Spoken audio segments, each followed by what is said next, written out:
We're bringing this video up for obvious reasons. It's called Mastering the Masters. Now, what's critical about it is it teaches you about different parts of the game that are really critical at Augusta, but they're critical for you almost any golf course you play. It's just Augusta magnifies what's going on.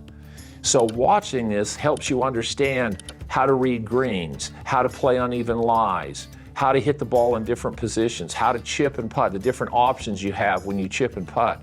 So this video and this one, has had not as many views as we think it should have. I'm not sure why, because it gives you so much information relative to how to play your golf course and options for what you're trying to do with your game. When it comes to Augusta, there's a number of things that you have to do really well to play well there. And those things are also going to help you with whatever level your game is once you understand them. So one is the driver, but you have to drive the ball in the correct sides or the correct parts of the fairway. That's a big deal. Number two is you have to learn to play from uneven lies and how it affects the face, because you're not going to get a flat lie at Augusta. And number three, you have to learn how to play really slick, big, undulated breaking greens. You have to have the imagination to play them. Now we're going to go over those, show you what they have to do and how it's going to help your game. So here we are at Augusta. Well, we're really at the number 3 at Fire Rock, but you can do this at any course you're at. Now I'm looking at this hole and I'm looking where that pin is, and this one's towards the back right. Now, the best angle into that green is from over on the right side of the fairway going over the bunker because of the slope in the green. So when you get up on a hole, you don't just want to hit your ball in the fairway. That's nice, but you want to aim at different parts of the fairway if you can. So when you're on the range, you want to practice, not just hit it down the fairway, but hit it to different sides, or pick out a big area, about a 20-foot, 30-foot area, try to hit it in that one, hit it here. Find out which curve and which way you're the best at getting it into the area you want it into. Now, I want this over in the right center side of the fairway. There's a little bush over there, a tree. I'd like to be just left of that. So I'm going to make a swing and get a feel for what I want to do to hit it there. Now I'm going to try to get the ball on that side of the fairway so I've got the right angle into that green. And that's going to be perfect. That ball is exactly in the side of the fairway I want to.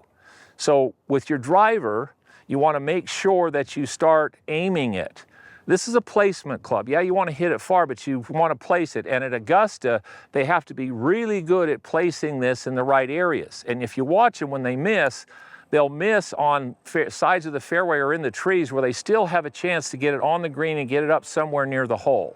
They hardly ever get it in a place where they got no chance of getting it to the green. So as a bonus, being involved in the Malaska Golf elite level, first of all, you're going to get a big discount. So when you just look at what that's going to cost you, we really don't need to go any farther. It's worth it. It's less than a lesson. And then on top of that, we're going to give you a free swing check with one of the Malaska Golf coaches. So if you're interested at all and any of this makes sense, I can't see why you wouldn't do this, and it's going to really benefit your game. So now we're in the fairway. We're going to start hitting some shots, talking about uneven lies and different things. But first, make sure you subscribe to our YouTube channel so you make sure you get access to new content that's coming out. Now, what we've got here, a couple of things. See, when you start getting uneven lies, which you have them at Augusta all the time, it affects a number of things. You might wonder, why do I have this thing on my club face? Well, what happens is, right now I'm in a perfect position to hit to this flag. We talked about it from the tee, but I'm in an area where that big ridge in the green, when I hit this ball, if it comes up a little short, it has a chance of hitting that ridge and kicking up. If I'm in that side of the fairway to that pin and I come up short at all, because of the slope, it hits the slope, it'll kick it dead left or dead right off the green into the rough, maybe even down into the bunker. So this angle is a much better angle for me to get at that pin.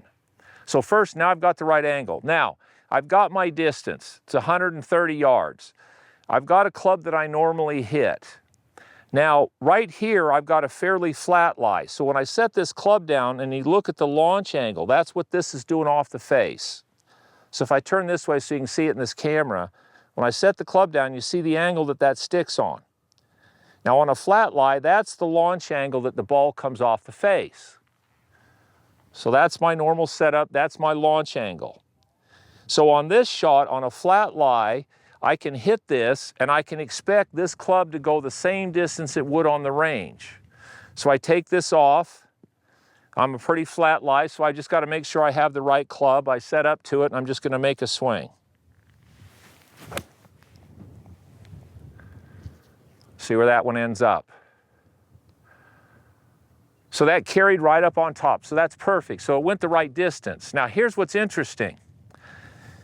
If I take this same thing and I move back where I'm on a downhill lie, or I move up where I'm on an uphill lie, that same shot doesn't get to that back pin. Here's why.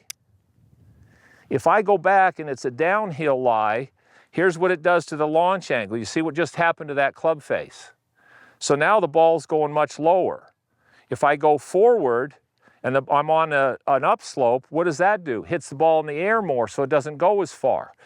So a flat lie, I'm fine. Downhill lie, it gets it launching a lot lower. Uphill lie, it launches a lot higher. So the ball doesn't go the same distance. With the same swing, same setup, ball goes different distances. So you have to understand these different lies and how to adjust to them. Not only how you adjust physically, but what is it going to do to the club face? So on a downhill lie, the ball goes back in your stance. Okay, you drop your foot out of the way. Your shoulders are always tilted to the slope. Now, so what's that going to do to the ball? It's going to come out a lot lower. On an uphill lie, if I had an uphill lie, my shoulders are level with the ground, so that's going to do this. So that's going to make the club, as I swing and hit, what does that do to the angle of the face? Increases the angle so it hits the ball up in the air. Okay, so when I set up on these downhill lies, I want to make sure I get my shoulders level with the ground, and I want to make sure I get this leg out of the way where there's plenty of room for me to get my arms in here. The biggest mistake on a downhill lie is to try to play from a square stance. Your leg's in the way, you stand up and you top it. So I'm out of the way. I know it's going to launch lower, so I may take a little bit more club, or I hit this club a little harder. It's going to come in lower, it's going to hit and skip. So this lie, downhill and uphill, you've got to look at what that's going to do to the face. So we'll start with that one. So now we're moving on to a different lie. You could hit a perfect drive at Augusta or at the club that you play at, and your ball rolls down the hill, but it doesn't quite get down to the flat area. So now you're on a lie where the ground is tilted this way quite a bit. So what is that going to do? Well, when I set up to this ball now, if I set up and I aim the club face what looks to be at the target, here's what's going to happen. As the club comes above my feet, you can see from this camera, as the club comes up like this angle goes more and more and more over to the left. Most people know when the ball's above my feet, I tend to hit it to the left. And they think the reason they hit it left is because their swing is more around them. No, it's because the angle in the face, when the ball hits the face, it goes where the face is aimed. So where's the face aimed here? Well, if I had a lie where the ball was here and I hit it right there, the ball would go way over at this tree, go left of the green. So I would have to figure out from this lie, how much do I have to aim this way to get that stick to aim, which would be about right there, and then I'd have to swing and hit there to make the ball actually go at that flag. Okay, so when I set up here, if I didn't know it and I set up my normal setup and I set up to hit that, and I made my normal swing and I hit it perfect, the problem is the loft in the face, the ball's gonna go, I'm probably gonna miss the green to the left side. So understanding this, I have to be willing to aim a little bit, quite a bit to the right, to set the club down and have that face be aimed at the flag so I can hit it there. So now I've got to be able to trust that the loft in that face is going to make the ball do what I just talked about, and that's might go in the hole. It's about a foot from the hole. Okay, so when you get a ball that comes above your feet, the more angle in the face, so the higher the loft, sand wedge, the more you come up here with a sand wedge, this is a really big deal because there's a lot of loft in the face. So the more it comes up, the more it goes here, the more you have to learn to aim to the right to offset the face. You got to look at the face and see where it's going to launch the club. So what these guys will do a lot of times when they get these uneven lies, they'll take a club with a lot less loft because you see, this is a 5-iron. so it doesn't angle it as much because there's not as much angle in the face. So a lot of times they'll take a less lofted club, choke it down so they don't have to play around with as much of the aim things to get the face to work. But still on a 5-iron, straight, as I come up, that aim's left. So if I've got a full 5-iron swing off a lie where the ball's above my feet, I'm gonna have to aim a little right to offset the face. This is a huge deal. You need to understand this. These are really good things to just buy so you can start to see what's happening to the face when you get on these different lies and the clubs in different positions.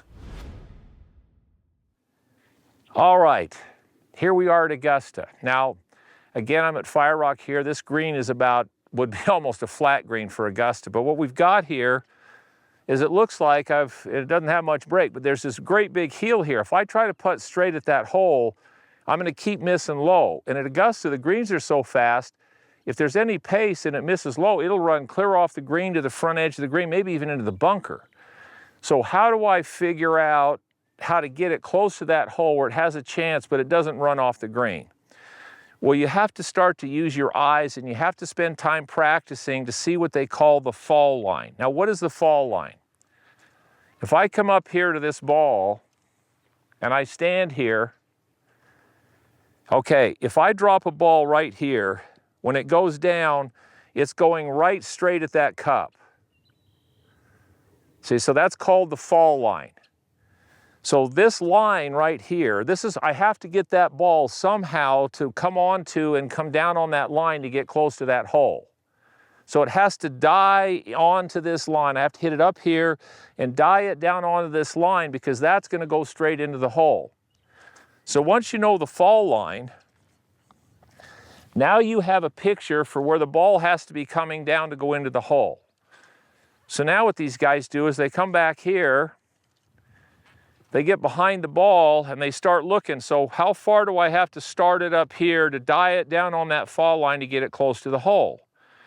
All right, so then I've got a pretty good idea of where I'm going to have to go with this. So I don't have to go clear up to that ball. It's right in here. But now I just want to hit it hard enough to get the ball to die so it dies right down onto that fall line. And if that happens, I either make it or it stops right by the hole. That's how these guys get the ball on these big breakers where they can still stop it by the hole. Now, if I stand here and I try to go at it with less break and I hit it with any speed at all and I miss, see, the slope gets taken and it just keeps going and going and going, and all of a sudden they're 6, 8, 10, 12 feet away from the hole with the greens that fast. So first of all, on big breaking putts, you have to learn to look and see what the fall line is. It's actually easier to find the fall line on severe slopes than it is on little slopes. But then what happens is the better you get, I can feel in my feet. If I walk around this green, I can feel the green changing in slope. I can also stand over it and figure out where is the ball going to be straight. I can feel it in my feet. These guys spend a lot of time walking around those greens from their ball to the hole, and they're getting a feel for how much slope there is and how it moves. The other thing you have to understand is the ball breaks the most in the last third of the putt. It breaks the most in the last third, because the first third of a putt, I don't care how long it is, if it's a 3-footer, it breaks more in the last foot than it does in the first foot. Why? Because the ball's just been hit and it's at its max acceleration. So when the ball starts to slow down is when it breaks the most, which is where they're the most interested in what breaks going on in the greens. Now, how do you learn to do all this? Well, you basically come out on a green that has a lot of slope in it. I tell members all the time, just go out on the putting green. If you have a putting green like this that has a lot of slope, and just start hitting putts. I mean, think, okay, I want the ball to end up right there. Well, could I hit it up this hill so it would turn and come back? Now the green's not quite fast enough, but if that would have turned, it would have come right back down to that spot. So you start just experimenting with, okay, so now I'm up here. Where do I have to hit it? Again, I'm looking at the fall line. So I'm going to do the same thing. There's the fall line. I've got to get over here so I can get it on that fall line. How hard do I have to hit it to get it on the fall line? And if I get it on the fall line, guess what's going to happen? Either goes in the hole or it goes right next to it. So this is where touch and feel comes into play and practice. These guys don't just practice short putts. When they get at Augusta, they practice all these different slopes. How much harder do I have to hit it up a slope to get it to go up to the hole? How easy can I hit it to go down? How much slope can there be before the ball doesn't slow down at all? So this is the part of the game at Augusta that sets them apart. I mean, the guys who win putt really well. And it's incredibly difficult because every putt breaks a little bit, and they're so fast it's hard to hit them firm. So you've got to be really good at seeing and feeling slope. That's why aim point has become a big deal, because these guys now with that method are very precise with knowing exactly how much slope's in the green. They know exactly how much break to play. And so then they become better and better. Then it's just a matter of how much break relative to how much speed. Are the greens 13? Are they 15? Are they 12? Are they 6? What are they? Then they know how much break to play relative to the length of putt and the speed. So again, at Augusta, you're going to see 1, driver. You got to hit it in the right side of the fairways. 2, fairway shots, uneven lies. You have to learn to adjust to be able to control where the ball's going. 3, on the greens, you have to learn to putt these big sweeping putts. So you have to see fall line, and you have to feel how to die the ball down on the fall lines. You can't just be going at the hole. Most people who haven't played Augusta that play there cannot believe how much break they have to play.